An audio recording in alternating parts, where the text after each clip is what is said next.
Olha, dia 26 de maio é comemorado o Dia Nacional de Combate ao Glaucoma. Aqui no Brasil, a gente tem números preocupantes. 1 milhão de pessoas já receberam esse diagnóstico. Só que muitas pessoas não sabem que já tem a doença e acabam descobrindo tarde demais, quando já tem uma perda de visão significativa. Pode rodar o VT. Glaucoma é a principal causa de cegueira irreversível no mundo. Segundo a Sociedade Brasileira de Oftalmologia, a doença afeta mais de 900 mil brasileiros, podendo este número ser ainda maior, já que não há controle público da enfermidade. Cerca de 80% das pessoas que enfrentam a doença só procuram um médico após sentirem alterações graves, como olhos vermelhos, desconforto, embaçamento e até a perda da visão. O diagnóstico precoce, como exame de pressão ocular, é fundamental para o controle da doença. Já estamos recebendo o Dr. Paulo Henrique Morales. Ele é oftalmologista da Escola Paulista de Medicina, Unifesp, e do Instituto da Visão. Seja bem-vindo à revista, tudo bem? Obrigado, é um prazer estar aqui com vocês e conversar sobre esse dia que é importante para todos nós, chamar a atenção de uma doença que é silenciosa. E exatamente por isso muito perigosa, né? São as nossas maiores inimigas, né? As doenças silenciosas, principalmente para as pessoas que não costumam frequentar o oftalmologista, não costumam fazer essa prevenção. É verdade que existe um número muito alarmante de pessoas que até os 16 ou até acima de 16 anos nunca foram ao oftalmologista, nunca se preocuparam com a saúde dos olhos? Olha, uma vez a gente estava em uma campanha na escola. E o que a gente mostra na escola é que existe mais pessoas que não podem estudar por problema de visão do que fora delas. Então o problema de visão ele tem dois extremos. É o extremo ali da infância, com essas doenças de grau, retinopatia da prematuridade, e essas outras doenças que acontecem ali na terceira idade. Depois, com a terceira idade não, porque eu já estou dentro dos 50, né? A gente está conversando dessa idade. Daí para frente. Daí para frente começa a ter algumas alterações. O glaucoma é uma delas, ela é importante por ela ser a segunda causa de cegueira. A segunda causa de cegueira. E ela é irreversível. Como ela é silenciosa, nós temos que lançar mão de algumas ferramentas para descobrir, pôr ela à tona. Porque existe tratamento, né? E hoje teve um avanço incrível com o governo agora dando os colírios, porque é uma medicação crônica que você vai usar o resto da vida. Se você não tiver acesso, não adianta saber o que está acontecendo. E existe também esse pensamento errado de que problemas de visão a gente só vai ter depois de uma certa idade, por isso não precisa, né, fazer essa manutenção, né, essa prevenção, ir ao médico com frequência. E o glaucoma tem vários tipos, né, inclusive alguns que acometem crianças. Tem o glaucoma congênito, que é esse que acomete a criança. Normalmente tem alguma alteração na formação do globo, né? Que impede o líquido dentro do olho a sair. E depois temos dois grandes glaucomas, que são o glaucoma agudo, que é aquele que dói, que sente dor, esse avisa quando ele está. E temos o glaucoma crônico simples, de ângulo aberto. Esse é o que é o grande vilão, que acontece mais uma frequência maior e ele não dá aviso. O importante é que ele tem um componente genético, né? Então, se alguém, normalmente na população, 2% vai ter glaucoma. No Brasil vai dar mais ou menos 1 milhão de pessoas. Então, se alguém da família tem, é bom ficar atento. 30%. Nossa. Então, isso pode ser tio, tia, não tem que ser só pai e mãe. É primeiro grau. Então, os avós, os tios, os pais. A gente tem aqui algumas imagens que mostram como é que o glaucoma se estabelece, né? Como ele desenvolve. Para a gente entender essas imagens, primeiro a gente tem que entender como é que o olho capta a visão. Isso a gente vai mostrar aqui? A gente vai tentar mostrar aqui. Então, antes das imagens, a gente vem aqui na mesa. Então, a imagem, ela chega aqui pela frente, nessa parte transparente, chama córnea, passa na menina dos olhos e chega aqui atrás onde é a retina, que agora eu vou mostrar nesse olhinho outro aqui, ó. Nesse olhinho que eu tenho aqui, a imagem chegou por aqui e toda essa parte rosa aqui de dentro chama retina. Ela que transforma a luz em visão. Então, isso que forma a imagem. Forma a imagem. Ela transforma a linguagem de luz em uma linguagem neural, que é uma linguagem elétrica. Sim. E toda essa linguagem elétrica, nem cabo elétrico, ele sai por um buraquinho, que é isso daqui, ó, que chama nervo óptico. Que é um feixe. É um feixe de cabos. Esse feixe de cabos a gente pode entender como essa simulação que a gente fez aqui com os lápis. Se vocês chegarem aqui perto, os lápis têm um buraquinho no meio, aqui tem a minha mão, e em volta deles estão os lápis normalmente de cor vermelha, que são da visão central. Sim. E eles ficam mais na periferia. E bem no meio, onde não tem lápis, bem aqui no meio, é a escavação do nervo óptico.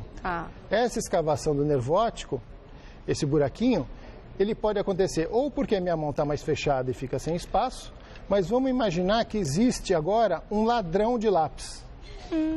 O ladrão de lápis é o glaucoma. Ah, então é como se ele eliminasse desses fechinhos. Os feixes que ligam o olho com o nosso cérebro. E isso vai acontecendo de forma gradativa, tira outro, até que por isso que eu trouxe as imagens. Completamente. Isso daqui são todas maquetes, né? Tá. Mas na vida real eu trouxe umas fotos da vida real. Vamos dar uma olhada ali, ó. Aqui é aquele fecho, tá vendo aquela partezinha rosinha no meio? Aquilo lá é onde saem as fibras. Tá. Aquele é o buraquinho, tá vendo? Ali não tem nenhum espaço, né? Quase. Só entra o vasinho de sangue. Na outra imagem, agora a gente vai ver que vai começando a ter um buraco no meio na próxima imagem. Pode mudar a imagem pra gente ver. Ali onde eu pontilhei, tá vendo? É um branquinho. Tá. Aquilo lá ele pode acontecer ou porque aquele buraco ele é maior, então tem a mesma quantidade de lápis, mas a mão está alargada e sobra espaço. Ou se não, pode ser por ladrão de lápis. Esse buraquinho ele vai ficar igual a vida toda. Mas nas pessoas que têm glaucoma, vamos ver a próxima imagem? Ele aumenta? Ele vai aumentando.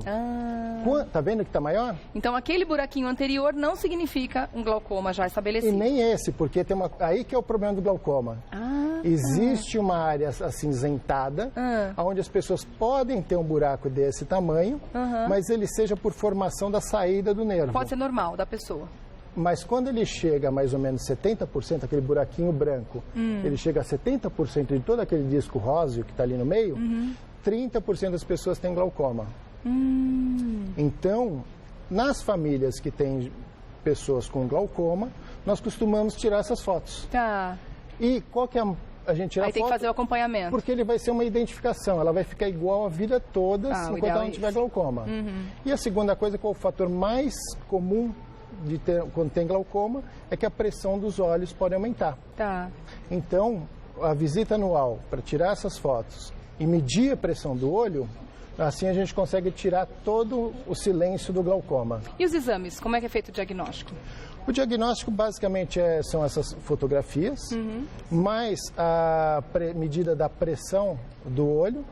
Isso é feito em consultório mesmo? É assim que a gente faz a triagem. Aí separa o grupo de risco dos normais. Quem tem pressão alta pode ter mais chance de desenvolver glaucoma? Pressão arterial. Arterial? Não. Ela não tem relação, a pressão do olho é independente. Ah, é? É. Mas quanto maior a pressão do olho, maior a chance de glaucoma. E quais são os outros fatores de risco para a pessoa desenvolver glaucoma, além da hereditariedade? Ela está ligada, por exemplo, diabetes, tem uma má circulação. Olhos que tenham miopia, que são olhos maiores, então essa saída do nervo é mais larga. Então, pessoas que usam corticoides, alguns medicamentos, e o mais forte deles é a herança. Tá. E tratamentos? A gente fica ali na questão medicamentosa, colírios, ou existe cirurgia, laser já desenvolvido para... Recuperação não existe, né? Você não consegue reverter o dano. A cura não existe. Não existe, infelizmente, né? E a reversão também não. Então, o glaucoma ele só anda para frente.